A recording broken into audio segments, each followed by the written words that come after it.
Hello aspirants, welcome back to VM classes of home science. I hope आप सब ठीक होंगे, आप हेल्दी होंगे।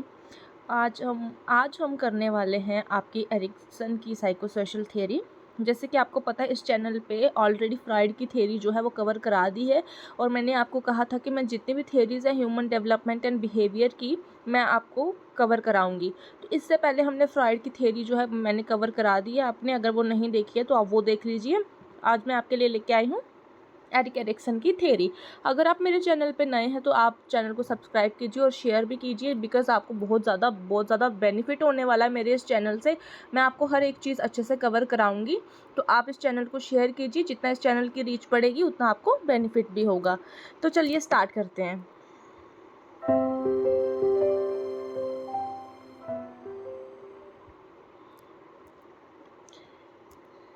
जैसे theories of human development behaviour में मैंने पूरा थेरीज को एनालिसिस करके एग्जाम पॉइंट ऑफ व्यू से जो भी थेरीज अब तक आपको एग्जाम में पूछी थी उनका पूरा एनालिसिस करके यहाँ पे थेरीज कवर करी थी। इससे पहले जो आपकी फ्राइड की साइकोसेक्सुअल थ्योरी है और साइको एनालिटिक थ्योरी है, ये 1 आवर लगा था इसको मुझे आपको एक्सप्लेन करने में। हर एक चीज़ अच्छे से यहाँ पे एक्सप्लेन की है, और हर एक चीज़ में आपको यहाँ पे जो भी एक्सपेक्टेड MCQs यहाँ से आ सकते हैं वो साथ साथ में समझाया है। आज तो आपके लिए एरिक्सन की थ्योरी लेके आई हूँ, इसको भी हम कवर करेंगे। फिर उसके बाद ये बाकी की जितनी भी थ्योरीज है मैं आपको एक एक करके कवर कराऊंगी। ये 30 से 35 थ्योरीज आपकी रहने वाली हैं, ठीक है। तो चलिए आज हम एरिक्सन की साइकोसोशल थ्योरी करेंगे। इसमें 8 स्टेजेस आती हैं, फिर इसके हर एक स्टेज के अपने कॉन्फ्लिक्ट्स, अपने क्राइसिस रहते हैं। हर स्टेज का अपना डेवलपमेंटल टास्क रहते हैं, जिनको हम वर्च्यूज़ और मॉरल डेवलपमेंट कहते हैं। फिर हर स्टेज का पॉजिटिव नेगेटिव आउटकम रहता है। तो चलिए अब हम इसको कवर करते हैं और मैं आपको अच्छे से समझाऊंगी हर एक चीज़, ठीक है। मैंने कंटेंट यहाँ पे नहीं लाया है आपकी थ्योरी का, बिकॉज कंटेंट अवेलेबल है दुनिया भर का आपके गूगल पे, आपकी बुक्स में, बहुत सारे सोर्सेज में ये चीज़ है। लेकिन मैटर जो करता है कि आपको इस चीज़ की समझ कितनी है, ठीक है। तो मैं आपको ये अच्छे से सारी थ्योरी समझाऊंगी। सबसे पहले तो मैं आपको बताती हूँ कि ये वाली थ्योरी फ्राइड की थ्योरी से कैसे डिफरेंट है। एरिक एरिक्सन्स जो है वो एक साइकोलॉजी और साइको एनालिस्ट है। उन्होंने जो है ये थ्योरी जो है किसको मद्देनज़र रखते हुए, फ्राइड की ही psycho analytic psycho sexual theory को जो है मद्देनज़र रखते हुए ये अपनी थ्योरी आगे दी थी। उन्होंने फ्राइड की थ्योरी को थोड़ा मिसजज किया, और उन्होंने कहा कि जो एरिक्सन ने कहा कि जो फ्राइड की थ्योरी है उन्होंने बहुत इंपॉर्टेंट डायमेंशंस जो है ह्यूमन डेवलपमेंट के उनको मिस कर लिया है, ठीक है। तो फॉर वन थिंग एरिक्सन ने कहा कि जो डेवलपमेंट है वो साइको सोशल स्टेजेस में होती है। तो फिर इन्होंने फ्राइड की थ्योरी को अपोज किया। इन्होंने कहा कि फ्राइड ने कहा है कि जो भी हमारी डेवलपमेंट होती है, ह्यूमन डेवलपमेंट, वो साइको सेक्शुअल स्टेजेस में होती है। तो जबकि एरिक्सन ने कहा किस स्टेजेस में होती है, साइको सोशल स्टेजेस में। आपको ये क्वेश्चन असर्शन रीजनिंग में पूछ सकते हैं, ठीक है। आपको ये क्वेश्चन ना घुमा फिरा के पूछ सकते हैं अपोज करने वाला। अकॉर्डिंग टू फ्रॉइड, जो फ्रॉइड ने कहा कि जो प्राइमरी मोटिवेशन है एक ह्यूमन बिहेवियर के पीछे, वो सेक्सुअल इन नेचर है। ये हमने बहुत अच्छे से फ्रॉइड की थ्योरी में कवर किया था कि जो भी ह्यूमन बिहेवियर के मोटिवेटिंग फोर्सेस रहती है, लिबिडिनल फोर्सेस रहती हैं, वो सेक्सुअल इन नेचर है। लेकिन एरिक्सन ने कहा कि वो सोशल है, और हमारा जो भी डिज़ायर है वो अगर हम दूसरे लोगों के साथ एसोसिएट करें तो ही हम डिवेल्प कर पाते हैं। आई समझ क्या क्या इसमें अपोजिंग फैक्टर्स हैं। एक मिनट मैं आपको समझाती हूँ। फ्रॉइड, पहले मैं आपको फ्रॉइड और साइकोसोशल उसका बताती हूँ कंपैरिजन। फ्रॉइड ने क्या कहा, फ्रॉइड ने कहा है इसको साइकोसेक्सुअल, साइकोसेक्सुअल कहा है, और एरिक्सन ने कहा है सोशल, कि हम सोशल स्टेजेस में डिवेल्प करते हैं। इसने कहा है हम सेक्सुअल स्टेजेस में डिवेल्प करते हैं।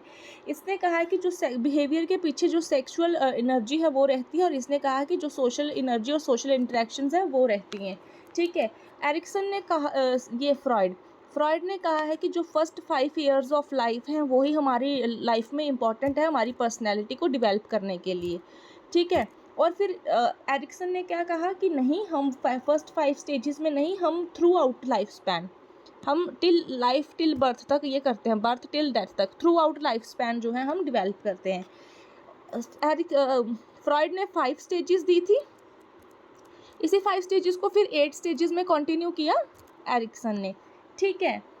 तो इन्होंने अर्ली वर्सेस लेटर एक्सपीरियंस का दिया। इन्होंने कहा कि एरिक्सन ने कहा कि हर स्टेज में जो है यूनिक डेवलपमेंटल टास्क होते हैं, हर एक स्टेज का अपना डेवलपमेंटल टास्क होता है, और उसी टास्क में हमको क्राइसिस भी देखने को मिलते हैं। अगर क्राइसिस रिजॉल्व हो जाते हैं तो हम अपनी एक जो है हेल्दी लाइफ जो है जीते हैं। ठीक है, तो हम स्टार्ट करते हैं एरिक्सन की स्टेजेस।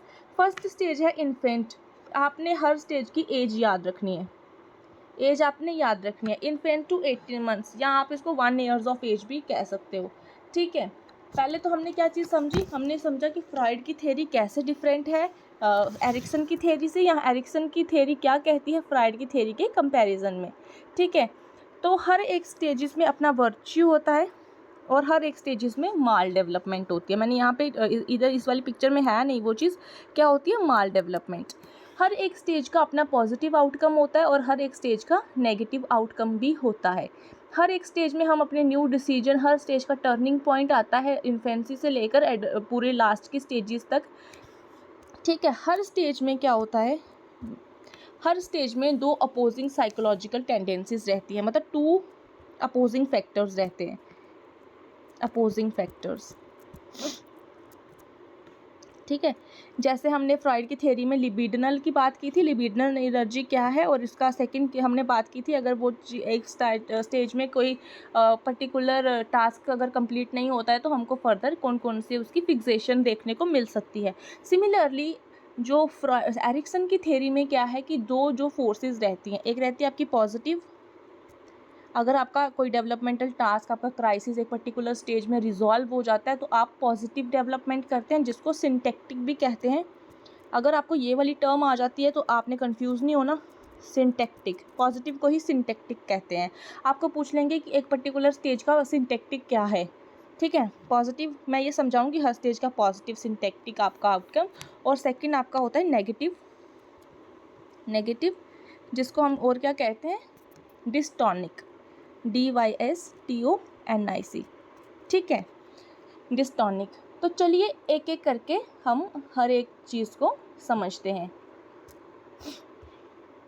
पहली स्टेज है आपकी इन्फेंसी। इन्फेंसी आपकी 1 ईयर्स ऑफ एज में रहती है। इसमें आपका होता है ट्रस्ट वर्सेस मिसट्रस्ट, मतलब आप ट्रस्ट करते हैं, आप अगर आपकी अगर स्टेज का कॉन्फ्लिक्ट रिजॉल्व नहीं होता है तो आप ऑपोजिट पर्सन पे मिसट्रस्ट करेंगे। ठीक है, तो मैं आपको ये विद एग्जांपल समझाऊंगी। ये जो है इन्फेंसी में होता है ट्रस्ट वर्सेस मिसट्रस्ट। इसका वर्च्यू है होप। होप मतलब, होप का मतलब यहाँ पे होता है उम्मीद। ठीक है, और आप नोट डाउन करिए कि इसका माल डेवलपमेंट क्या होता है। होप आपका हो गया पॉजिटिव आउटकम, आपका सिंटैक्टिक, और इसका नेगेटिव आउटकम क्या होगा, जिसको हम माल डेवलपमेंट कहते हैं और जिसको हम डिस्टोनिक नेगेटिव आउटकम भी कहते हैं। तो इसका जो नेगेटिव आउटकम क्या होता है वो होता है विड्रॉल। विड्रॉल, आप विड्रॉल कर लेते हैं।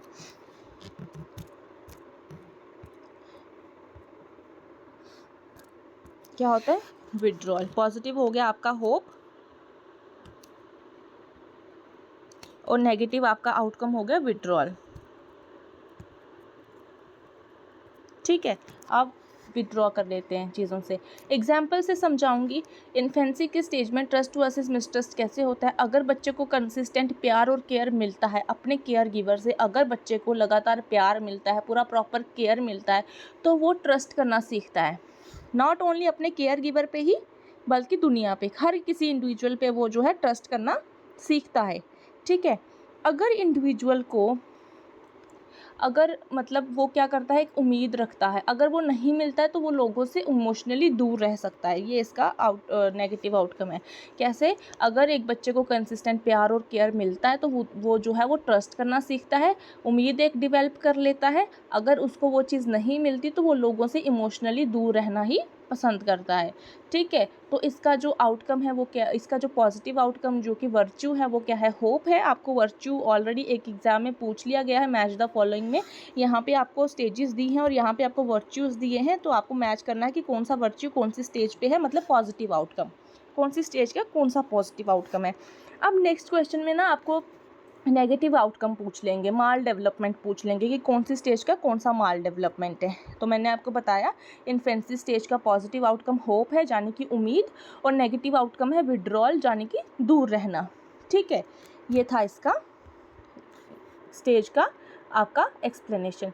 सेकंड स्टेज आपकी आ जाती है autonomy versus shame and doubt, जो कि 18 मंथ्स जान कि 1 to 3 ईयर्स रहती है। यहाँ पे आप 1 ईयर भी कर सकते हैं, एज में 1 ईयर भी कर सकते हैं, और यहाँ पे 1 ईयर से 3 ईयर। अगर इस तरह से पूछते हैं इन्फेंट टू 18 मंथ, वो भी ठीक है। ठीक है, तो सेकंड स्टेज आपकी आती है आपकी autonomy versus shame and doubt. इसका वर्च्यू है will.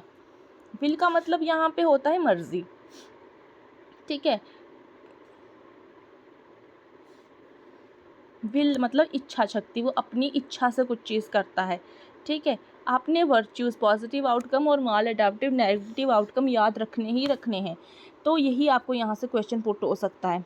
Autonomy versus shame and doubt का एज ग्रुप है 18 मंथ से 3 ईयर।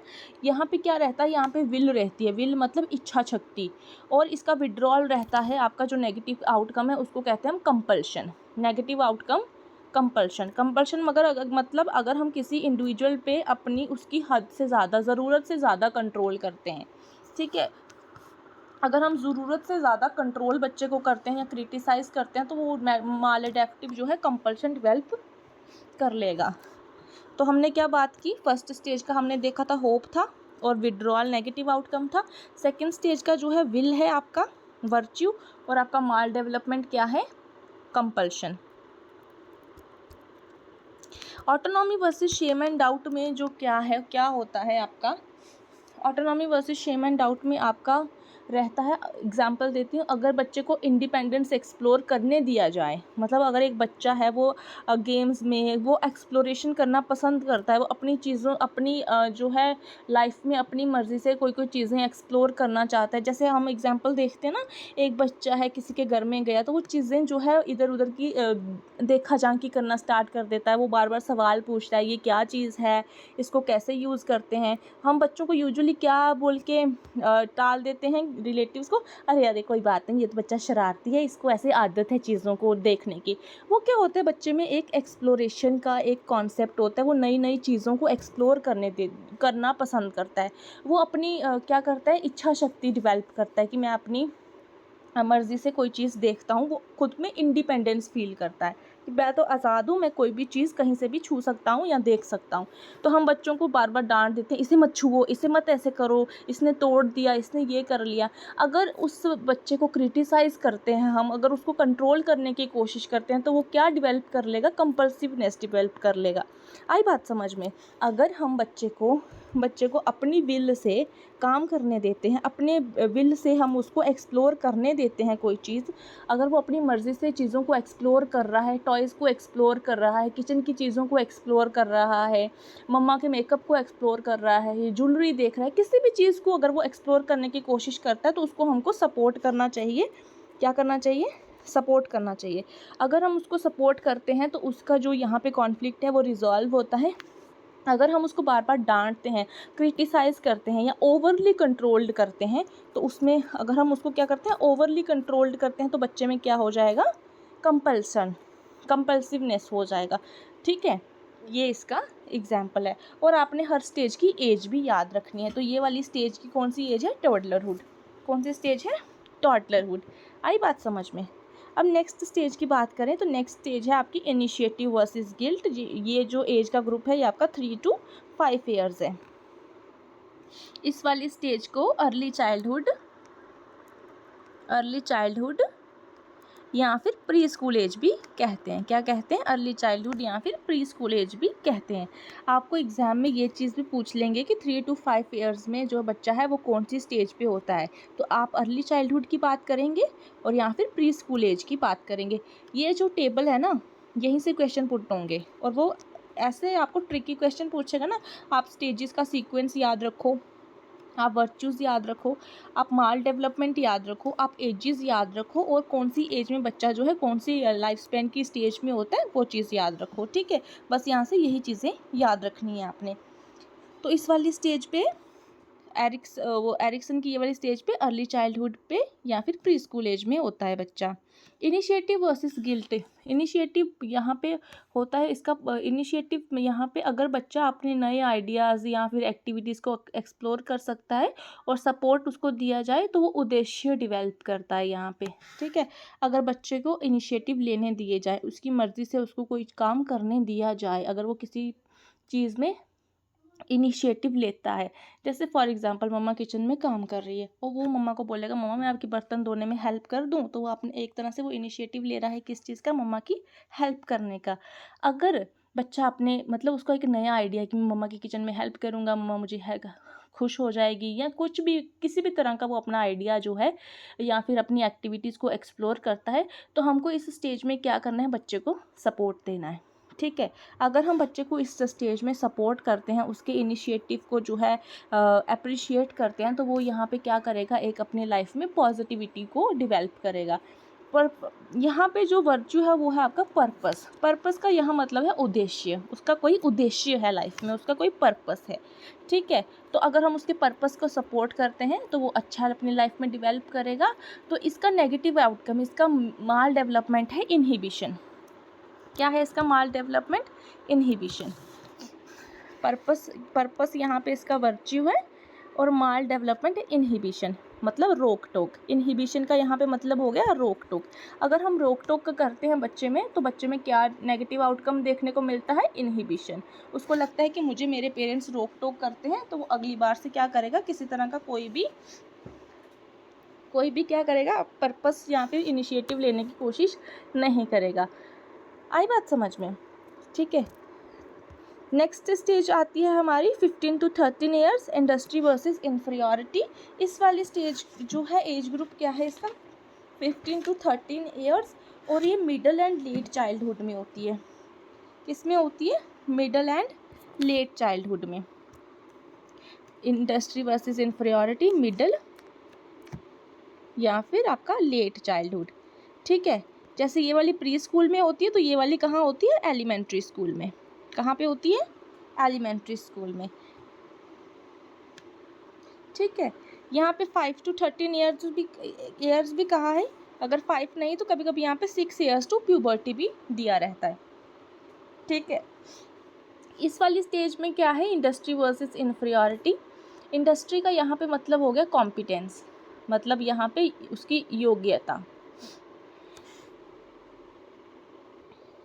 इस स्टेज में इंडस्ट्री का मतलब क्या है, यहाँ पे इंडस्ट्री का मतलब हो गया यहाँ पे मेहनत। एक बच्चा क्या करता है, मेहनत करना सीखता है, इंडस्ट्रियसनेस डेवलप करता है, मतलब मेहनत करना सीखता है, या फिर किसी तरह का कोई उद्यम करता है। उद्यम मतलब इंडस्ट्री, इनिशिएटिव का यहाँ पे मतलब हम कहते हैं ना, एक एफर्ट करना।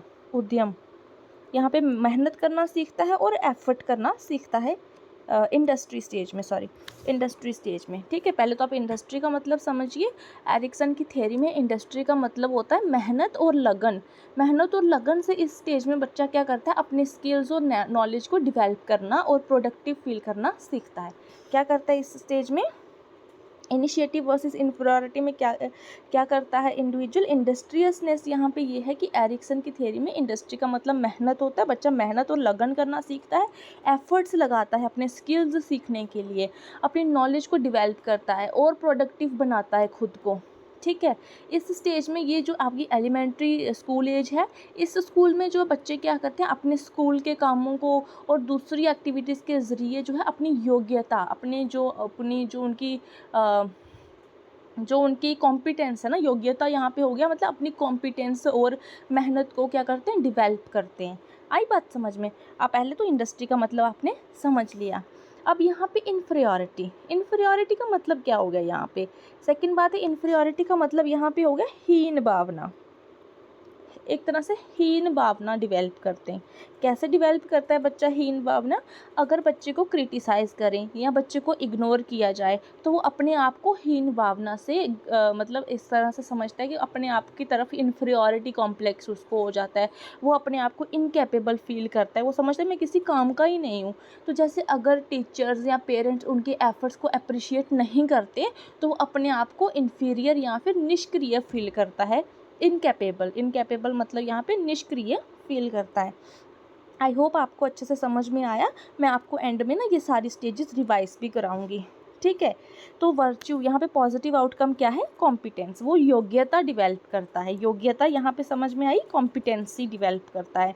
इंडस्ट्री का मतलब समझ में आया और इन्फीरियॉरिटी का मतलब यहाँ पे समझ में आया।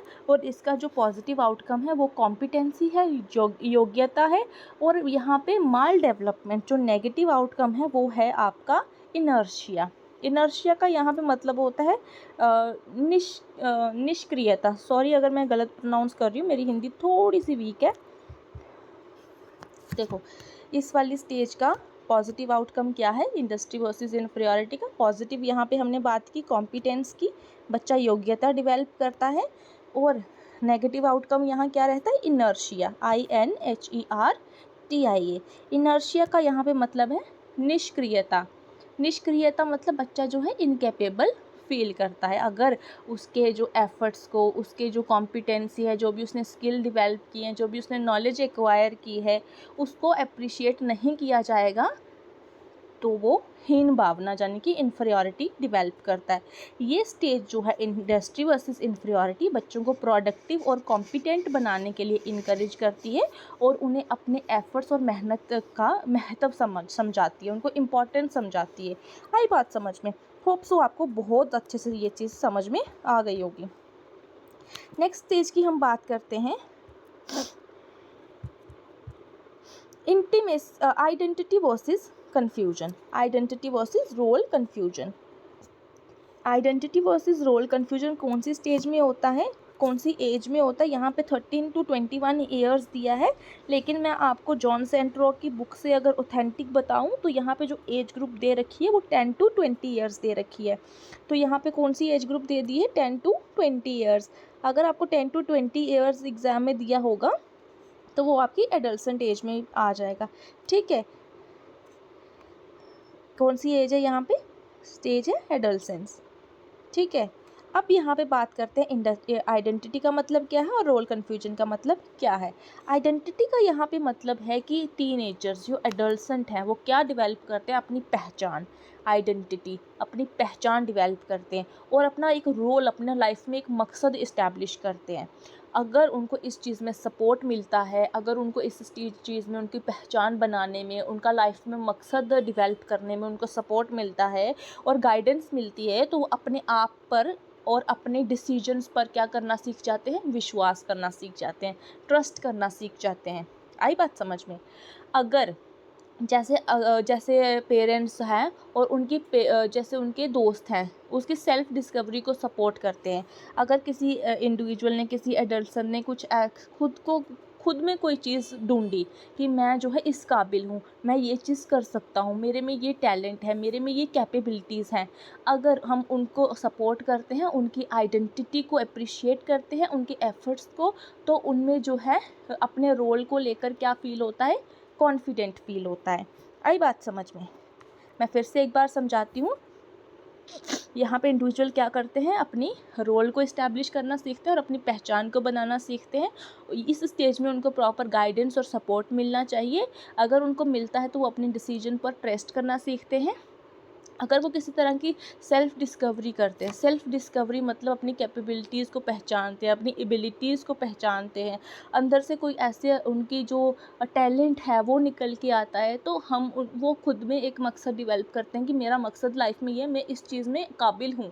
तो वो अपनी आइडेंटिटी को लेके, अपने रोल को लेके कॉन्फिडेंट फील करते हैं। ऑन दी अदर हैंड जो इसका क्राइसिस है वो क्या है, रोल कन्फ्यूजन।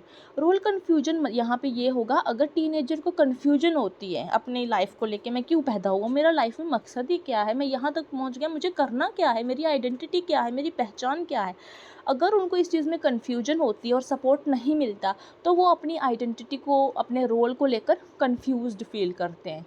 जैसे अगर उसे क्लियर गाइडेंस नहीं मिलती तो वो अपने आप को समझाने में या अपने आप को अंडरस्टैंड करने में डिफ़िकल्टीज फील करता है। तो यही चीज़ है आइडेंटिटी और कन्फ्यूजन का मतलब।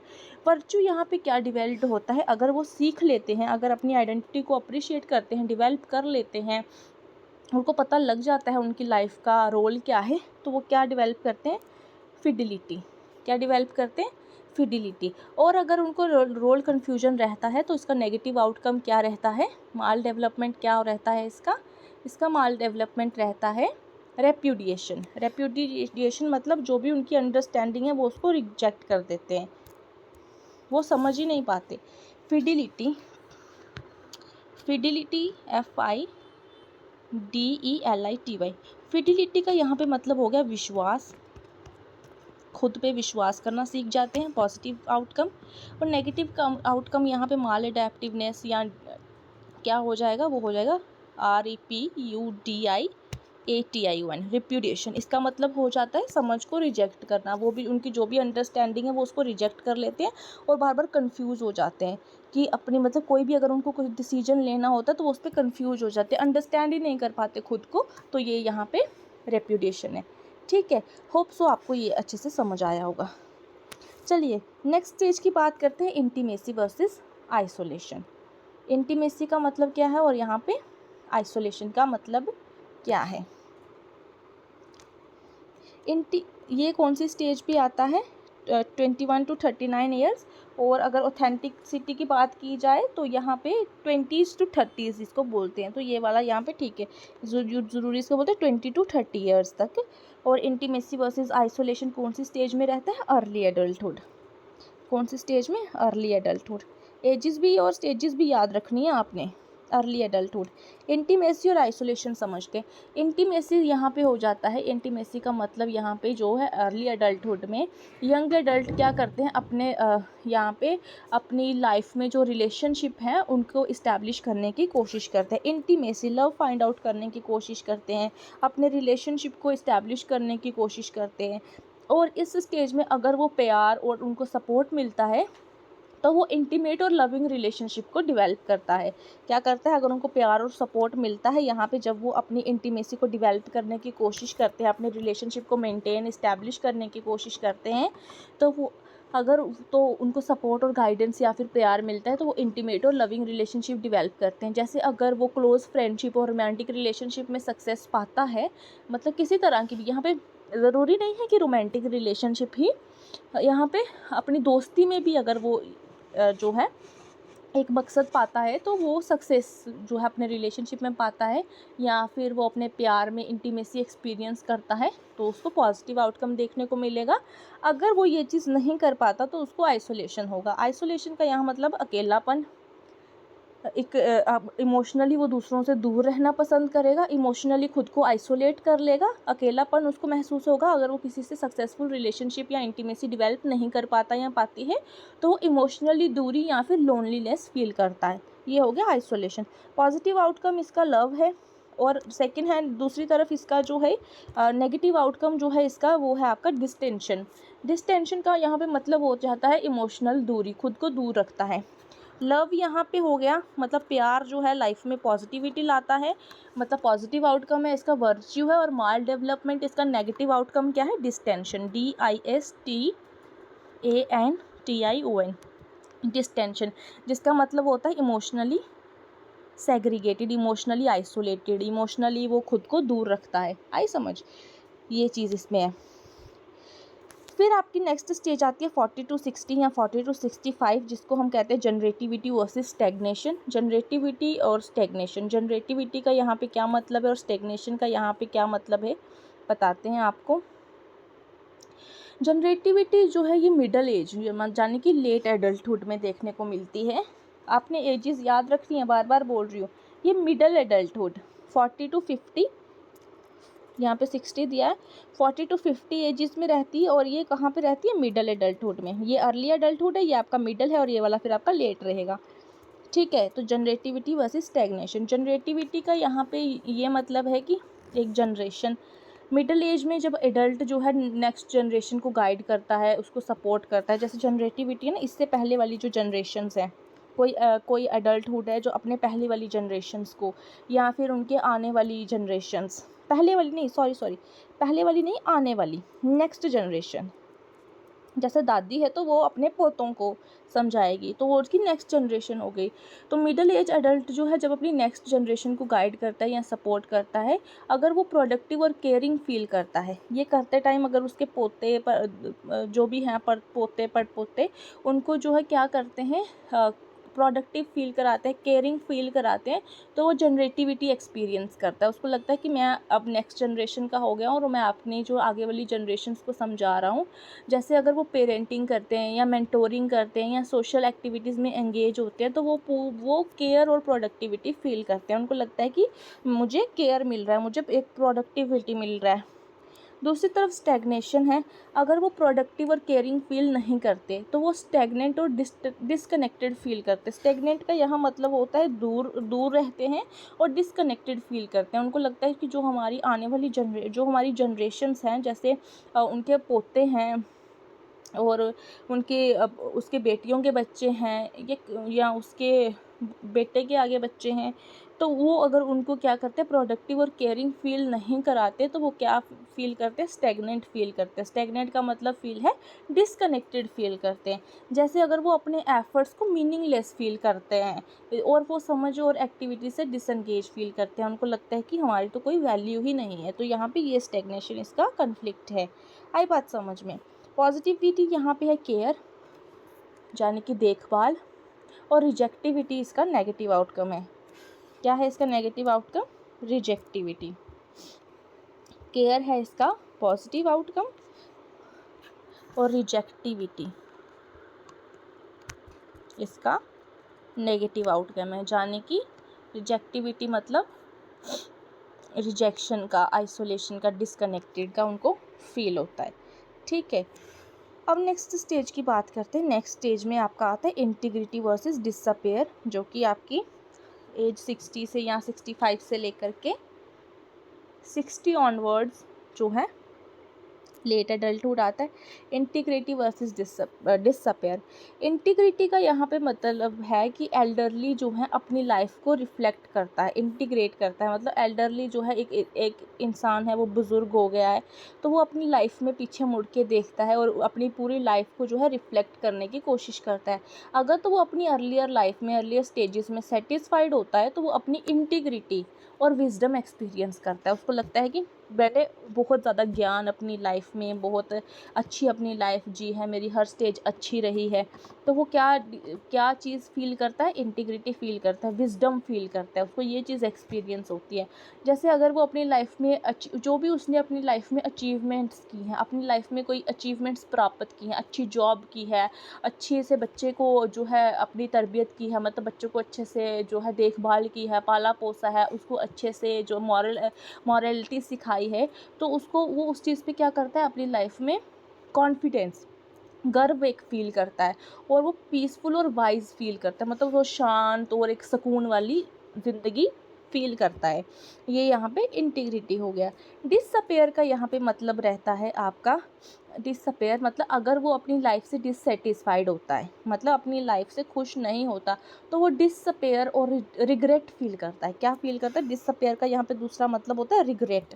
रिग्रेट फील करता है कि मैंने तो इतने साल मैंने अपनी ज़िंदगी गुजार दी, ना तो मेरे बच्चे मेरे हुए, ना बच्चों से मैं अच्छे से पालना पोसना नहीं, मतलब उनके, मतलब मेरे बच्चों की मॉरलिटी नहीं सीख पाए, या मैं उनको सिखा नहीं पाया, मैं अच्छी जॉब नहीं कर पाया, या मैं अपना मकान नहीं बना पाया, या किसी तरह का भी कोई भी लाइफ में रिग्रेट रहता है अगर उस इंसान को, तो वो डिस्पेयर फील करता है। जैसे अगर वो अपनी लाइफ के डिसीजंस, जैसे अपनी लाइफ में उसने कोई डिसीजन लिया और वो डिसीजन का आउटकम सही नहीं आया, और उसने या फिर अपनी लाइफ में कोई बहुत सारी गलतियाँ की हैं, तो वो उस लाइफ को रिफ्लेक्ट करता है और उसमें क्या फील करता है, निराशा फील करता है, एक तरह से सैडनेस फील करता है। तो वो अपनी लाइफ को बड़ा ही बिटर सा, ऐसे कड़वी लाइफ या फिर रिग्रेटफुल फील करता है। ये यहाँ पे डिसअपेयर का मतलब है। इसका जो है वर्च्यू है यहाँ पे, वो ये है कि विजडम, मतलब उसको लगता है कि मैंने अपनी लाइफ में बहुत ज़्यादा ज्ञान जो है वो प्राप्त किया है। लास्ट की स्टेज का इंटीग्रिटी वर्सेस डिसअपेयर का, तो यहाँ पे क्या किया है उसने, कहाँ पे थी, ज्ञान, विजडम। विजडम का यहाँ पे मतलब हो गया ज्ञान, नॉलेज, ज्ञान, नॉलेज। ठीक है, विजडम वर्च्यू आउटकम है, पॉजिटिव आउटकम है, और नेगेटिव आउटकम यहाँ पे क्या रहेगा उसका, डिसडेन। ये चीज़ याद रखना, डिसडेन, DISDAIN। डिसडेन का यहाँ पे मतलब होता है निराशा। आपको एग्जाम में मैच द फॉलोइंग में पूछ लेंगे माल एडेप्टिव कौन सी स्टेज में कौन सा जो है नेगेटिव आउटकम रहता है, अगर कोई कॉन्फ्लिक्ट रिजॉल्व नहीं होता है, कोई क्राइसिस किसी पर्टिकुलर स्टेज में रिजॉल्व नहीं होता है। ठीक है, तो चलिए हमने अच्छे से ये समझ लिया। मैं आपको एक एक करके ये सारी चीज़ें रिवाइज कराती हूँ। ठीक है, पहले तो हमने बात की ट्रस्ट वर्सेस मिसट्रस्ट की। 8 स्टेजेस हैं, आपने 8 स्टेजेस का जो है सीक्वेंस याद रखना है। मैंने कैसे याद रखा था, मैंने रखा था ता, ई, आई मतलब 4 और फिर जी, ऐसे मैंने याद रखा था। ता का यहाँ पे मतलब टी से हो गया ट्रस्ट वर्सेस मिसट्रस्ट, और ए से हम हमेशा कंफ्यूज रहते हैं ना, पहले इनिशिएटिव या इंडस्ट्री आएगा या पहले ऑटोनॉमी आएगा, तो मैंने हमेशा ये याद रखा था कि ए है तो यहाँ पे मतलब autonomy versus shame and doubt होगा। फिर यहाँ पे I4 का मतलब है कि आई जो है वो आपका 4 टाइम आएगा। ठीक है, तब अब इनिशिएटिव पहला आपका रहता है कि ऑटोनॉमी के बाद आप इनिशिएटिव लेना सीखते हैं, फिर इनिशिएटिव के बाद इंडस्ट्री, ये 4 आई आपको याद रख लेना। इंडस्ट्री, फिर ये 2 में ही आपको कन्फ्यूजन रहेगा। आपको तो पता है आइडेंटिटी के बाद इंटीमेसी डेवलप होगी, आइडेंटिटी के बाद इंटीमेसी, आइडेंटिटी से पहले इंडस्ट्री और इंडस्ट्री से पहले इनिशिएटिव। तो 4 आई में हमको कन्फ्यूजन होता है। 2 आई आपको तो पता ही है, आइडेंटिटी वर्सेस रोल कन्फ्यूजन, और फिर आइडेंटिटी के बाद आपका इंटीमेसी आ जाता है। चीज़ों में 3 चीज़ों में कन्फ्यूजन होता है हमको ज़्यादा, तो वो रहता है हमको इसमें और इसमें। तो सेकंड में आपका ऑटोनॉमी आ जाएगा, ये वाले आई में इनिशिएटिव, इंडस्ट्री, इंटीमेसी और इंटीग्रिटी। ठीक है, इंटीमेसी सॉरी, आइडेंटिटी और फिर इंटीमेसी, और जी का तो पता ही है जनरेटिविटी, और फिर ये वाले आई का इंटीग्रिटी वर्सेस डिसअपेयर, लास्ट का आई तो याद रहेगा ही। तो यहाँ पे जो है इस स्टेज में 5 आई हैं, एक जी है और एक टी है और एक ए है।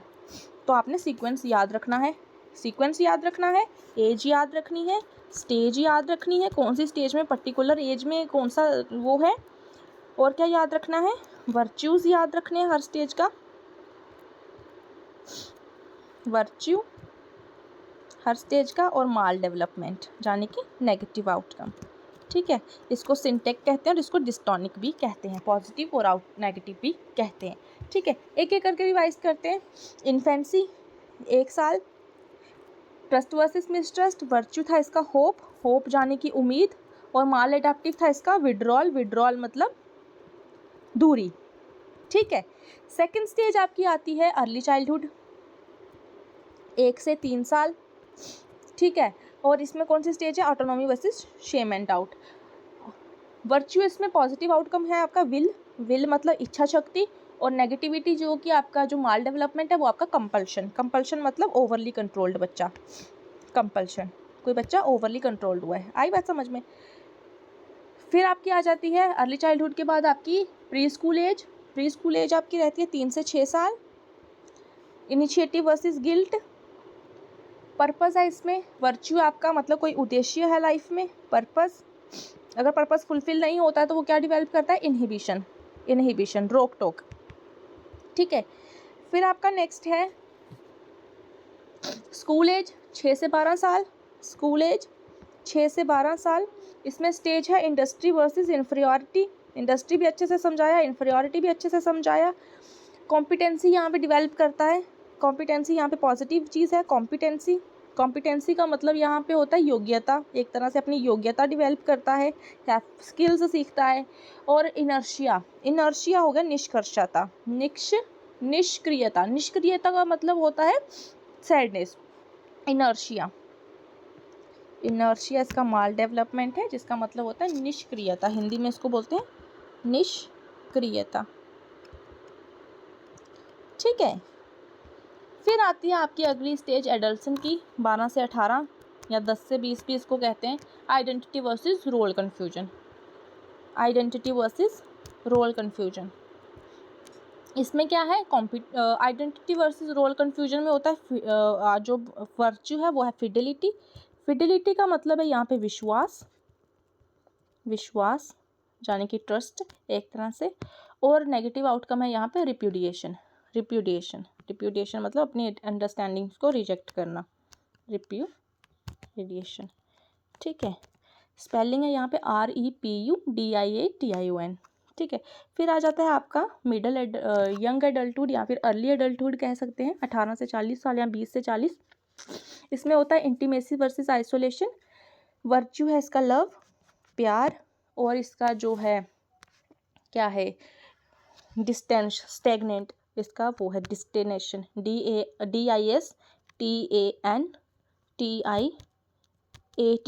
डिस्टेनेशन इसका वो है इमोशनल दूरी, मतलब इमोशनली खुद को दूर रखते हैं, ये इसका नेगेटिव आउटकम है। वर्चूज़ आपको हर जगह देखने को मिलेंगे, क्राइसिस कॉन्फ्लिक्ट देखने को मिल जाएंगे। क्राइसिस आपके ट्रस्ट है, autonomy, initiative, industry, identity, intimacy, ये क्राइसिस है। और जो इनका ऑपोजिट मिसट्रस्ट, शेम, डाउट, ये कॉन्फ्लिक्ट रहते हैं। तो हर स्टेज में जो क्राइसिस है वो रिजॉल्व होने चाहिए। अगर रिजॉल्व नहीं होते तो हम माल डेवलपमेंट डेवलप कर लेते हैं। उसका क्या देखने को मिलता है, नेगेटिव आउटकम। बात करते हैं यंग एडल्टहुड की, इंटीमेसी वर्सेस आइसोलेशन हमने बात कर ली। फिर आती है मिडिल एडल्टहुड आपकी 40 से 60 साल या फिर 65 साल भी इसको बोलते हैं। Generativity versus stagnation. वर्चू है इसमें केयर, केयर का मतलब देखभाल, देखभाल यहाँ पे। अगर किसी चीज़ का, एक और ट्रिक बताती हूँ, अगर किसी चीज़ का जैसे कोई माल एडाप्टिव और ऐसी टर्म दे दी आपको समझ में नहीं आएगी तो आपने क्या करना है, पेपर में उसको हिंदी में कन्वर्ट करके देखना है। आपको दो तरह से ऑप्शन दिखते हैं, आपको हिंदी और इंग्लिश दिखते हैं ऊपर से, तो आपने हिंदी वाला देख लेना है क्या मतलब है इसका। तो मे भी हिंदी में कुछ और चीज़ दे रखी हो वहाँ पे। तो रिजेक्टिविटी, रिजेक्टिविटी इसका माल एडेप्टिवनेस है। फिर आ जाती है आपकी old age 65+ years. Integrity versus despair. Integrity मतलब क्राइसिस रिजॉल्व हो जाएगा तो क्या देखने को मिलेगा, विजडम देखने को मिलेगी। अगर कॉन्फ्लिक्ट, क्राइसिस रिजॉल्व नहीं होता है, लाइफ में कॉन्फ्लिक्ट रहता है तो डिस्डेन, डिस्डेन, डिस्डेन का यहाँ पे मतलब है निराशा। ठीक, निराशा देखने को मिलती है। तो ये जो स्टेजेस थी ये एक्सप्लेन करती हैं कि जो भी हमारी पर्सनैलिटी है और जो भी हमारी सोशल इंटरेक्शंस है लाइफ में, वो हम कैसे डिवेल्प करते हैं। और हर एक स्टेज का एक स्पेसिफिक कॉन्फ्लिक्ट होता है जो रिजॉल्व करने पर पॉजिटिव ट्रेड्स यानी कि वर्च्यूज़ डिवेल्प होते हैं। अगर कॉन्फ्लिक्ट्स रिजॉल्व नहीं होते तो नेगेटिव ट्रेड्स यानी कि माल डेवलपमेंट डिवेल्प होती है जो हमारी पर्सनैलिटी को इफ़ेक्ट करती है। आई होप आपको बहुत अच्छे से ये थ्योरी जो है समझ में आई होगी। ठीक है, तो अगर कोई सवाल है, कोई कुछ है तो आप मुझे कमेंट में पूछिएगा। ठीक है, तो आपको मैंने जो जो चीज़ें यहाँ पे बताई, कौन कौन सी चीज़ याद रखनी है, तो वो आपने सारी याद रखनी है। और एक चीज़ बताती हूँ आपको, अगर आपको सीक्वेंस से इन स्टेजेस का याद नहीं रहता तो आपने हमेशा क्या करना है, उस एक पेपर पे, जो भी आपको पेपर मिलेगा उसमें आपने स्टेजेस का एक जो है ओवरव्यू, एक रफ जैसी बनानी है और फिर देखना है कि ये दिखने में सही लग रहा है कि नहीं लग रहा। कभी कभी हम इतने जैसे फॉर एग्जांपल आपको एरिक्सन की थ्योरी आती है और आपने बहुत अच्छे से ये थ्योरी पढ़ी है, नो डाउट आप पढ़ोगे भी, तो आप क्या करोगे, अगर ये थ्योरी का क्वेश्चन आ जाता है, स्टेजेस का सीक्वेंस आ जाता है या एक स्टेज का कोई क्राइसिस दे रखा होगा, आप एक्साइटमेंट में ना गलत मार्क करके आ जाओगे। मुझे पता है, मेरे साथ भी हुआ है। आपको लगेगा इजी क्वेश्चन है, आप हमेशा एक्साइटमेंट में गलत करोगे। तो इन जो क्वेश्चन आपको बहुत अच्छे से आता है ना, उसको आपने हमेशा 3 बार पढ़ना है। उस क्वेश्चन में ट्रिक्स होते हैं, उस क्वेश्चन, इजी क्वेश्चन में एग्जामिनर हमेशा फंसाने की कोशिश करता है। तो ये चीज़ भी आपने याद रखनी है। आपने हमेशा पेपर पे जो है, जो भी आपको मिलेगा उस पे पहले तो सारी की सारी स्टेजेस लिख लेनी है और फिर उनका सीक्वेंस जो है अपने वाले क्वेश्चन से मैच करना है।